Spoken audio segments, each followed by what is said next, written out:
wabarakatuh. Waalaikumsalam warahmatullahi wabarakatuh. Alhamdulillahirabbil alamin. Wassalatu wassalamu ala asyrofil anbiya'i wal mursalin Muhammadin wa ala alihi wa ashabihi ajma'in, amma ba'd. Para ayah peradaban, para bunda peradaban dan keluarga peradaban secara umum, alhamdulillah pada malam hari ini Allah Subhanahu wa taala kumpulkan kita di tempat yang insyaallah menjadi tempat di mana kita berkumpul ya karena ukhuwah Islamiyah yang menjadi tanda keimanan seorang mukmin yang mudah bersatu.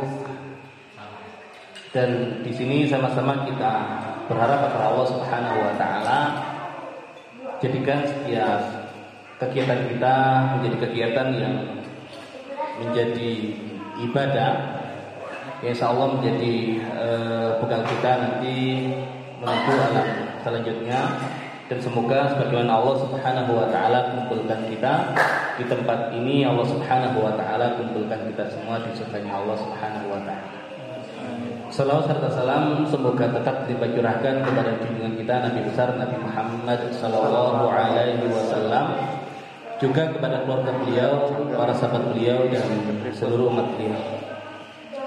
Baik, ya di agenda mukhoyam peradaban yang tadi kita mulai, ya sebagian hadir sebelum zuhur, ya sebagian hadir setelahnya, dan bahkan sebagian hadir baru saja. Ya alhamdulillah ala kulli hal Allah Subhanahu wa taala kumpulkan kita semua. Dan ini menjadi sebuah rihlah, ya menjadi sebuah tamasya di dunia Allah Subhanahu wa taala, di mana ketika Allah Subhanahu wa taala menciptakan kita adalah Allah inginkan agar kita beribadah kepada Allah, namun tidak selalu ibadah itu bentuknya hanya aktivitas-aktivitas yang sifatnya ritual, ya seperti sholat, kemudian membaca Al-Quran, kemudian aktivitas-aktivitas ritual yang lain.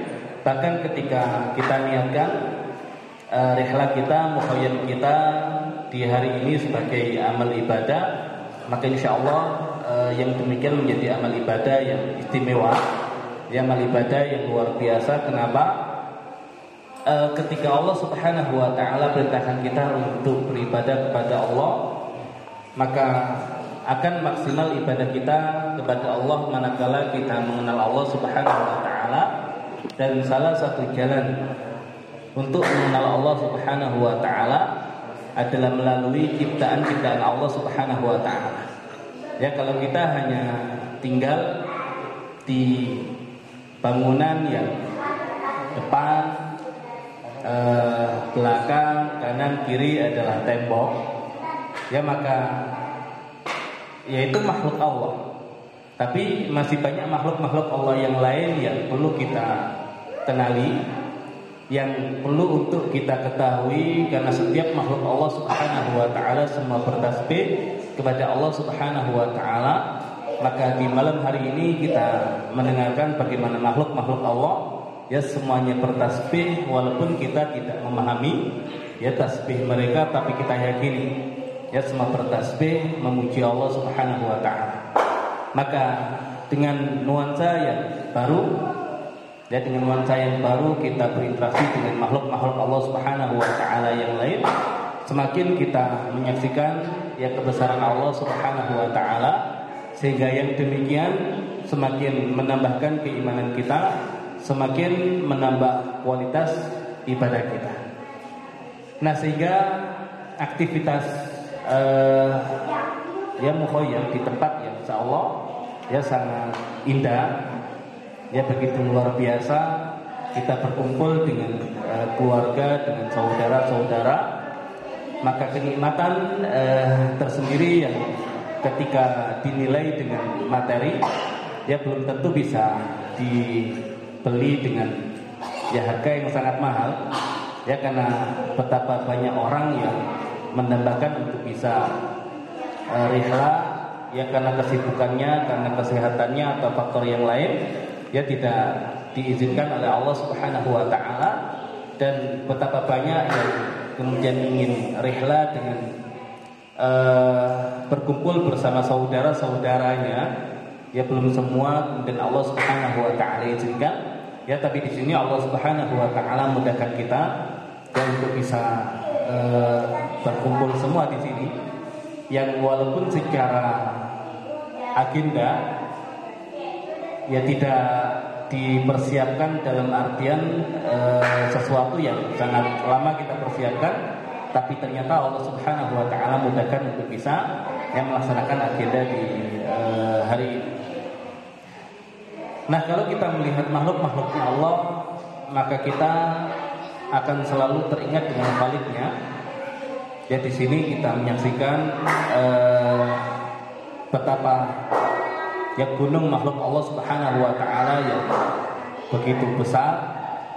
Ya, kita meyakini gunung menjadi makhluk yang tunduk dan patuh kepada Allah, maka semakin kita merasa kita ini adalah makhluk yang kecil, yang ketika kita merasa diri kita adalah makhluk yang kecil, maka tidak pantas ya kemudian kita menyombongkan diri, ya kita merasa besar di hadapan Allah, tapi yang ada kita semakin merasa diri kita itu rendah, diri kita itu lemah, dan dengan perasaan itu Allah Subhanahu wa taala jadikan kita selalu bergantung hanya kepada Allah Subhanahu wa taala.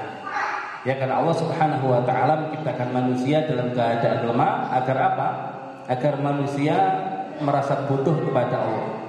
Karena manusia yang tidak merasa butuh kepada Allah, maka dia akan ya dia akan melampaui batas. Kalla innal insana la yatgha, sekali-kali tidak, ya kalian akan mendapati manusia itu akan melampaui batas ar-ra'ahu taghna, ketika dia merasa dirinya cukup, ya tidak butuh kepada Allah. Nah, di sini kita merasakan ya kita adalah makhluk yang kecil di tengah luasnya ciptaan Allah yang bernama gunung ini. Kemudian kalau kita rasakan nuansa yang ada di gunung ini, ya maka nuansanya adalah nuansa surga. Ya, terlebih adanya tenda-tenda yang dibuat, ya semakin menambah nuansa surga yang begitu sangat ya erat dan kuat. Ya, di Al-Quran kalau kita cari kata kemah, kira-kira ada tidak di Al-Quran kata kemah? Ya, kemah itu bahasa Arabnya khaymah. Ya, jadi kita ini sedang berkemah, dan kata kemah itu tadi dari bahasa Arab khaymah, dan khaymah itu jamaknya khiyam. Nah, ada tidak kata khiyam di dalam Al-Quran?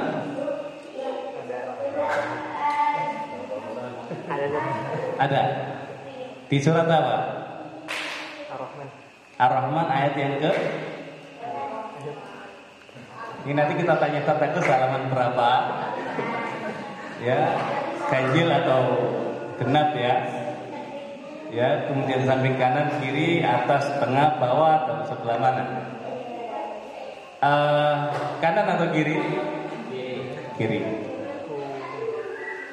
Di halaman itu satu surat saja atau ada dua surat? Ada surat yang lain. Nah, adapun ayat yang kita maksud itu letaknya di atas, tengah, atau bawah? Baik, apa bunyi ayatnya? Ya, hurum maksuratun fil khiyam. Hur itu jamaknya haura. Haura kalau di kita menjadi haura. Ya, haura itu yang bermata jeli, dan itu digunakan untuk istilah bidadari. Jamaknya haura itu adalah hur. Maksurat yang terjaga, yang terpelihara di mana? Fil khiyam, di dalam tenda-tenda. Ya, maka hari ini tidak semua hur ya datang ke sini karena memang maksuratun fil khiyam. Ya, terpelihara di tenda-tenda karena aktivitas keibuan yang berkaitan dengan anak-anaknya misalkan, ya tidak ada masalah. Jadi ya surga itu tadi jannah. Ya, dan jannah itu adalah taman yang terindah di antara taman-taman yang lain. Ya, ada bustan, itu taman. Ada hadiqah, itu juga taman. Dan jannah itu nanti ada yang modelnya itu hadiqah, tapi ada yang modelnya itu ya bustan secara luas. Ya, kalau hadiqah itu ini levelnya orang bertakwa. Innal muttaqina mafaza hadaiqa wa a'naba. Tahu hadiqah? Hadiqah itu adalah taman yang berpagar. Ya, maksudnya apa? Taman khusus untuk pribadi. Itu hadiqah. Nah, kita masih levelnya belum hadiqah ini. Ya, cuma nggak ada masalah gitu ya. Ya, karena kebersamaan itu juga kenikmatan tersendiri. Tapi nanti ya di surga itu ada kebersamaan. Ya, walaupun kebersamaan itu nanti secara level surganya ya berbeda-beda, tapi ala kulli hal kita mencoba ya surga yang ada di dunia untuk bisa merasakan nanti ya surga yang ada di akhirat. Dan dikatakan inna fi ad-dunya jannah man lam yadkhulha lam yadkhul jannata al-akhirah. Sesungguhnya di dunia itu ada surga, siapa yang belum memasukinya maka dia ya belum akan masuk surga akhirat. Ya, tapi surga di dunia itu apa? Ya adalah at-taqarrub ya ilallah. Ya, perasaan selalu ingin dekat dengan Allah. Ya, dan dekat dengan Allah ya salah satu wujudnya ya kita bisa mengenal Allah melalui ciptaannya, dan di sini pun ya kita bisa rasakan ini. Baik, kalau kita disuruh untuk menyebutkan kira-kira persamaan surga, ya kira-kira persamaan surga dengan aktivitas kita mukhayyab peradaban hari ini, apa saja yang sama? Karena semakin banyak persamaan, insyaallah yang menjadi jalan kita untuk Allah Subhanahu wa taala masukkan dan kumpulkan di dalam surga. Apa saja persamaannya? Ya, pertama, jannah itu adalah taman yang terletak di atas gunung. Makanya ada yang berpendapat Nabi Adam itu jannahnya tidak di langit, tapi jannahnya itu di bumi, yaitu di atas gunung. Sehingga karena di atas gunung dikatakan ihbitu minha jami'a, turun ya darinya semuanya. Dan kata turun itu mengisyaratkan kalau surganya itu, tamannya itu memang berada di atas. Ya, tamannya ada di atas. Ya, walaupun yang rajih insyaallah jannahnya adalah jannah yang ada di langit. Ya, tapi lagi-lagi jannah itu adalah taman yang ada di atas gunung. Dan kita di atas gunung satu. Terus apa lagi? Hah? Kemah tadi. Ya, ya ada khiyamnya. Ya, ada khiyamnya. Dan kita mendirikan lagi khimah-khimah. Selain itu tertutup. Ya, karena dikatakan jannah itu tertutup. Ya, setiap yang akar katanya jin, nun dan nun itu artinya tertutup. Makanya jin, kenapa dinamakan jin? Tertutup dari pandangan kita. Kenapa junun? Majnun. Ya, karena akalnya tertutup. Kenapa janin disebut janin? Ya, tertutup di dalam rahim ibunya. Ada janan, perasaan. Karena perasaan orang kita tidak tahu, tertutup. Ya, dan setiap akar kata yang akar katanya itu kim, nun dan nun, ya artinya tertutup. Dan kita hari ini dengan pohon-pohon yang tinggi menjulang, itu kalau dilihat dari tempat yang ada di bawah, itu kita tertutup di situ. Ya seakan-akan kan dilihat dari jauh kan hanya gunung dengan pepohonannya, tapi di situ ada manusianya. Apalagi persamaannya?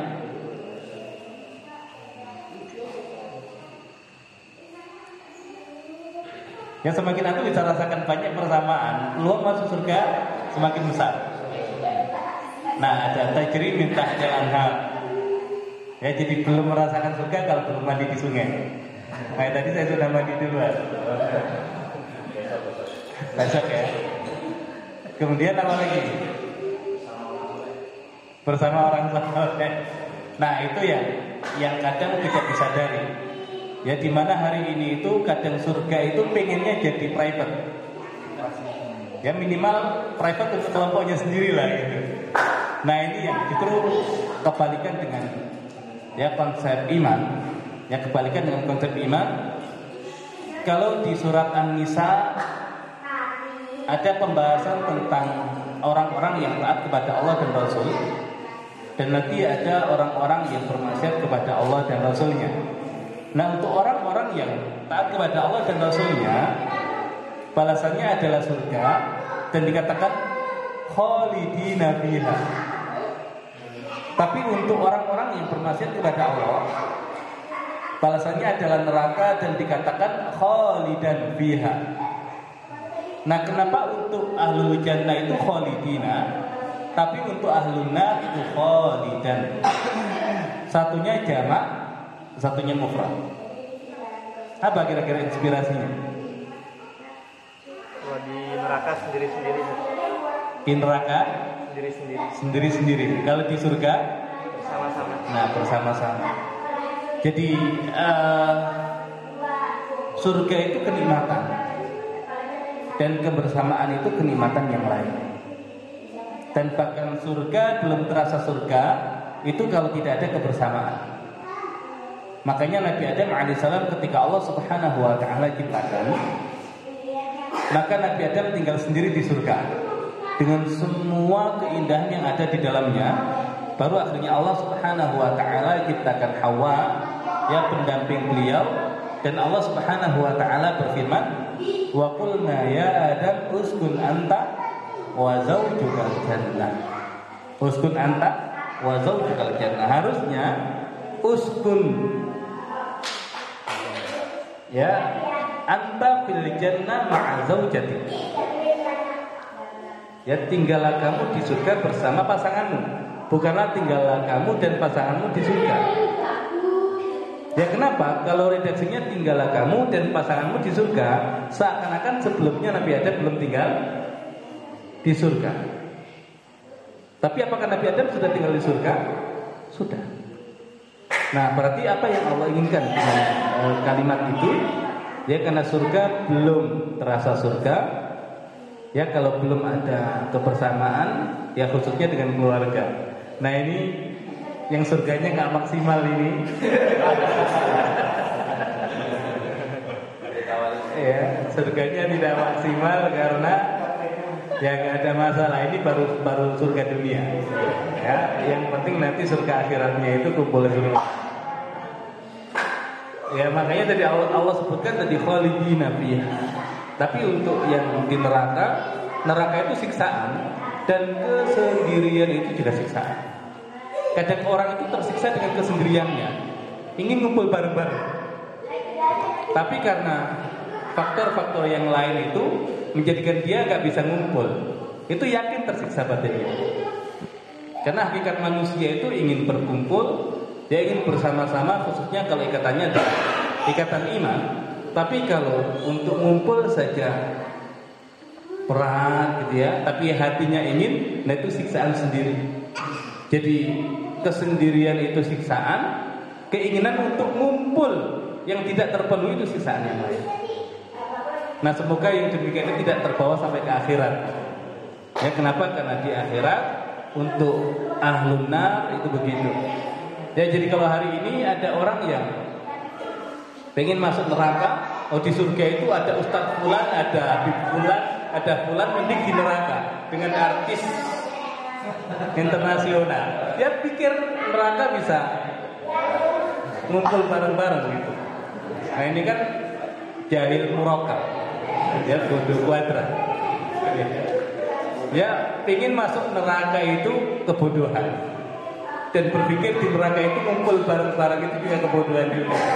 Ya karena jelas khalidan fiha, ya khalidan fiha. Nah di sini kemudian kita bisa berkumpul ya, alhamdulillah. Maka bagian dari kita menghadirkan al-jannah di dunia yang menjadi wasilah kita untuk semakin bersemangat menghadirkan al-jannah fil akhirah. Dan semoga Allah Subhanahu wa taala sebagaimana kumpulkan kita di nuansa yang seperti surga ini, ya Allah kumpulkan kita semua di surganya Allah Subhanahu wa taala. Kemudian ya tadi ada bahasa camping itu dalam tanda kutip nyiksa diri. Ya, nyiksa diri.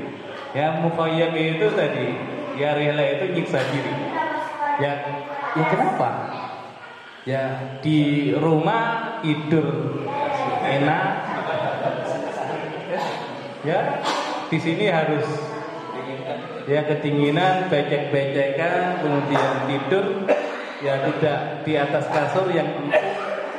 Ya, tapi bagian dari ketidaknyamanan. Ya tapi nggak ada masalah yang demikian. Ya karena kadang kita itu ketika nikmat itu sifatnya terus menerus, tidak ada jeda. Ya untuk yang lain, ya tidak terasa kenikmatan itu. Ya tidak terasa kenikmatan itu. Nah makanya dengan kita mencari nuansa yang lain, di sini akhirnya kita merasa ternyata tidur di atas bantal itu ya kenikmatan yang luar biasa di saat kita tidurnya tidak di atas bantal. Ya tidur di atas kasur yang empuk itu kenikmatan ya di saat kita ya tidurnya tadi tidak di atas kasur yang empuk.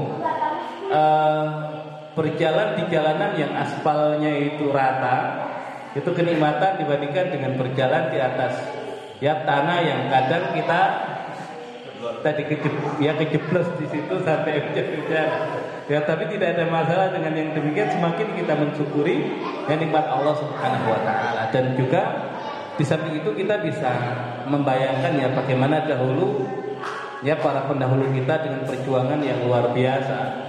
Ya kita belum seberapa, bahkan kita yang merasa senang dengan apa yang kita rasakan hari ini.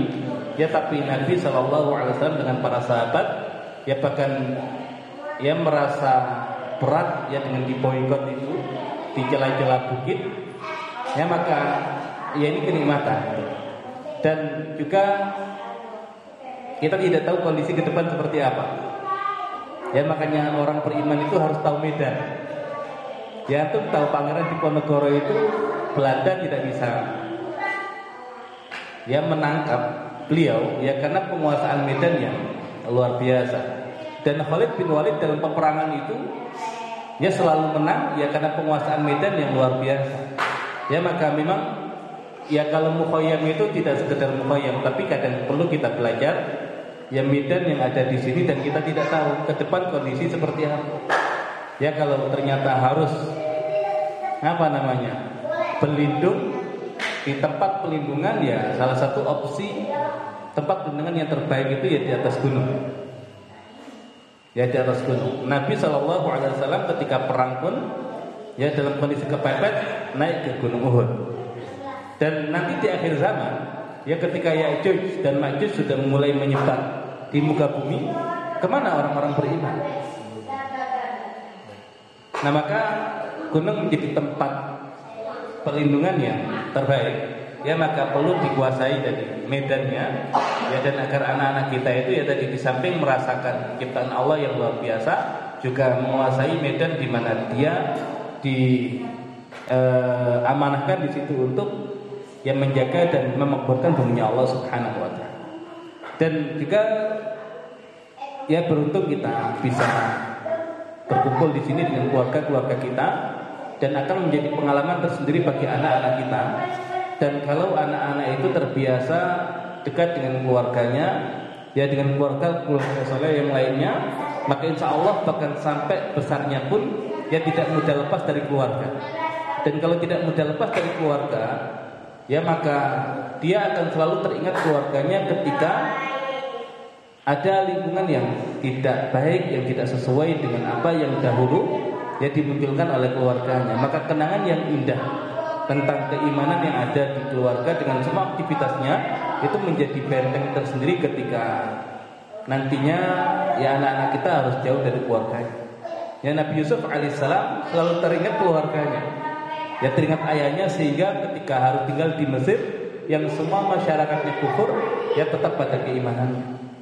Nah maka banyak hal yang bisa kita ambil sebagai satu pelajaran besar, ya tapi intinya tadi ya kita di sini berkumpul karena Allah Subhanahu wa taala ya dalam ikatan ukhuwah Islamiyah, dan kita berharap ya ikatan ini tidak hanya ada di dunia tapi sampai Allah Subhanahu wa taala ya ikatan itu sehingga kita semua dimasukkan ke dalam surganya Allah Subhanahu wa taala. Dan bahkan ketika mendapati ada yang tidak ada di sana, ya maka setiap saudara itu akan mengupayakan ya untuk bisa mencari saudaranya, sehingga sebagaimana kita di sini berkumpul ya karena Allah Subhanahu wa taala, nanti Allah berikan kita kesempatan untuk memberikan syafaat kepada keluarga kita, kepada saudara-saudara kita, sehingga semuanya akan Allah Subhanahu wa taala kumpulkan di dalam surga. Baik, demikian barangkali yang bisa disampaikan. Ya ini sebagai ya renungan bagi kita, ya karena tadi orang yang beriman ya senang untuk berkumpul dan berjamaah, dan itu adalah kenikmatan. Dan orang yang ada masalah dengan imannya maka akan sulit untuk berkumpul. Namun kita yakini yang demikian itu juga bentuk siksaan. Ya demikian, wallahu a'lam bishawab. Assalamualaikum warahmatullahi wabarakatuh. Waalaikumsalam warahmatullahi wabarakatuh.